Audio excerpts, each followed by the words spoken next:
የሰው ልጆች ታሪክ ያድዋ ሰንሰለት አንገቱን ለደፋ ቀን ለመሸበት የባርነት ቀንበር ቀን ለጨለመበት አድዋ ለጥቁር ለከሰለው ፊቱ ለዛ ሰው መኩሪያ ነው። ዓለም ባንድ ቆሞ አችሉም ሲሉን ችለን ያሳየን ነው። ጀግና ሰው ሚኒሊክ የጥቁሮች አባት መራራ ነው ልቡ ገፍቶ ለመጣበት ጣይቱ ፀሐየም ሀገሯን ያበራች ሰራዊቱን መታ ድልን ያበሰረች የሴት ልጅ ምሳሌ ምትሆንም መቤት ነች።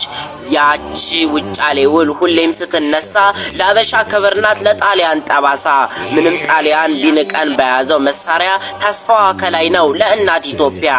አድዋ ያፈር ክብር ቦታ ብቻ አይደለም ሕይወት ነው ታሪክ ነው የተጻፈ በደም። ዛሬ ላይ ላለነው ብዙ ይነገራል አመታት ቢነጉዱም እልፍ ያስተምረናል።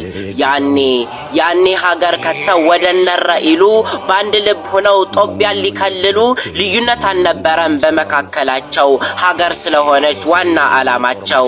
እናም ይሄ ቀን ጥቁሮች በዓለም ፊት ቀና ያሉበት ቀን ነው። አድዋ ለሀገር አድዋ ለሰው ነው። አድዋ